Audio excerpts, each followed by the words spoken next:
નમસ્કાર મિત્રો, બીજી ઇંગ્લિશમાં આપ સૌનું હાર્દિક સ્વાગત છે. મિત્રો, આજે આપણે બે શબ્દોની ભેદરેખા વિશે સમજીશું. આ એક શબ્દ છે કોન્ફિડન્ટ અને કોન્ફિડન્ટ. હવે આ બંને શબ્દો શરૂઆતમાં તો સેમ લાગશે. ડીઈ અને ડીએ નો ફરક છે જે તમે જોઈ શકો છો. અને આ બંને શબ્દો સેમ લાગતા શબ્દો પણ એ અલગ અલગ યુઝ માટે વપરાય છે. તો જોઈએ આપણે કે શું ફરક છે. અહીંયા તમે જોશો કે જે કોન્ફિડન્ટ શબ્દ છે એ શબ્દ એડજેક્ટિવ છે અને કોન્ફિડન્ટ શબ્દ છે એ શબ્દ નાઉન ફોર્મમાં વપરાય છે. તો કોન્ફિડન્ટ મતલબ કે sure of your self, having self belief, મતલબ કે તમને તમારી જાત પર વિશ્વાસ હોય, તમારા કામ પર વિશ્વાસ હોય. બીજા હાથમાં આપણે એને આત્મવિશ્વાસ હોય, આત્મવિશ્વાસ ધરાવતો વ્યક્તિ એવું પણ આપણે કહી શકીએ. જે પોતે આત્મવિશ્વાસ પોતાના કામ પર, પોતાની પર ધરાવતો હોય એવો આત્મવિશ્વાસ ધરાવતો વ્યક્તિ એટલે કોન્ફિડન્ટ. અને કોન્ફિડન્ટ એટલે શું? તો કોન્ફિડન્ટ એક નાઉન છે. ઓકે, અને એ ટ્રસ્ટેડ પર્સન છે. ટ્રસ્ટેડ પર્સન એટલે કે તમે જેની પર વિશ્વાસ રાખીને તમારી ગોપનીય વાતો કહી શકો તો એને કોન્ફિડન્ટ કહેવાય. હવે કોન્ફિડન્ટ એડજેક્ટિવ છે અને કોઈ વ્યક્તિમાં આત્મવિશ્વાસ હોય ત્યારે વપરાય છે.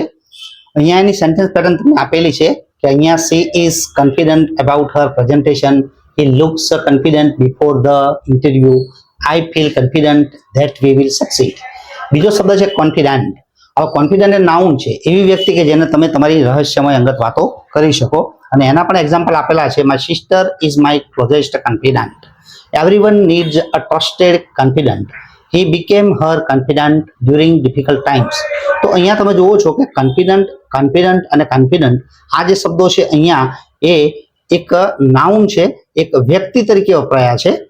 હવે મિત્રો, અમે ઇઝી મેમરી ટ્રીક શું છે કે આપણે યાદ રાખવું હોય તો યાદ કેવી રીતે રાખી શકીએ?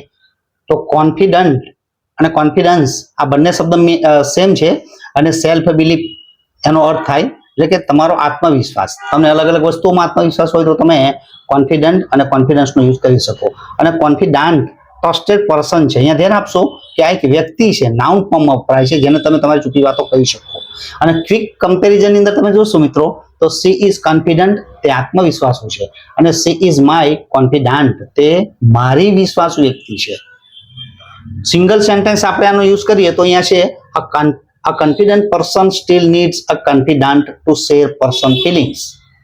હવે આપણે થોડા વધારે વાક્યો લઈને આ કોન્સેપ્ટને સમજવાનો પ્રયત્ન કરીએ.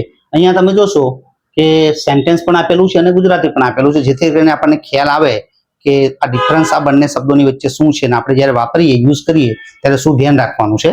તો અહીંયા જે પહેલો શબ્દ છે એ દરેક જગ્યાએ તમે જોશો કોન્ફિડન્ટ, કોન્ફિડન્ટ, કોન્ફિડન્ટ, કોન્ફિડન્ટ અને કોન્ફિડન્ટ. યલો અક્ષરની અંદર જે છે એ તમે જોઈ શકો છો કે એ એક એડજેક્ટિવ છે. આઈ am confident about my exam. હું મારી પરીક્ષા વિશે આત્મવિશ્વાસ ધરાવું છું. કોઈ પણ વ્યક્તિ પોતાની પરીક્ષા વિશે આત્મવિશ્વાસ ધરાવતો હોય તો શું કહી શકે કે I am confident about my exam. Second sentence તમે જોશો તો she is confident enough to speak in public. હવે જાહેરમાં બોલવા માટે એને પૂરતો આત્મવિશ્વાસ છે એટલે કહી શકે છે કે તે જાહેરમાં બોલવા માટે પૂરતો આત્મવિશ્વાસ ધરાવે છે. થર્ડ સેન્ટેન્સ છે મિત્રો, he feels confident after a lot of practice. ઘણી પ્રેક્ટિસ પછી તેને આત્મવિશ્વાસનો અનુભવ થાય છે અથવા તો અનુભવે છે. ઘણી પ્રેક્ટિસ પછી તે આત્મવિશ્વાસ અનુભવે છે. Be confident and never give up. હંમેશા આત્મવિશ્વાસ રાખો અને ક્યારેય હાર ન માનો. તો એમાં પણ કોન્ફિડન્ટ. ત્યાર પછી પાંચમું સેન્ટેન્સ છે the confident leader inspired everyone. આત્મવિશ્વાસુ નેતા હોય એ બધાને પ્રેરણા આપી શકે. હવે મિત્રો એ જ પ્રમાણે આપણે કોન્ફિડન્ટના સેન્ટેન્સનો ઉપયોગ શીખીએ. તો કોન્ફિડન્ટ તમે જોશો કે આ દરેક જગ્યાએ જે શબ્દ છે એને કોન્ફિડન્ટ બોલાશે. કોન્ફિડન્ટ, કોન્ફિડન્ટ, કોન્ફિડન્ટ અને કોન્ફિડન્ટ. હવે my best friend is my trusted confident. મારો સૌથી સારો મિત્ર મારો વિશ્વાસુ હમરાજ છે. ઓકે, જેને આપણે ખાનગી વાતો કહી શકીએ. હમરાજ ગુજરાતી શબ્દ યુઝ કર્યો છે. સેકન્ડ છે C shared Har biggest secret with her confident. Okay, હવે તેને પોતાનું સૌથી મોટું રહસ્ય તેના વિશ્વાસુ વ્યક્તિને સાથે શેર કર્યું અથવા વહેંચ્યું. એવરીવન નીડ્સ અ કોન્ફિડન્ટ ડ્યુરિંગ ડિફિકલ્ટ ટાઈમ્સ.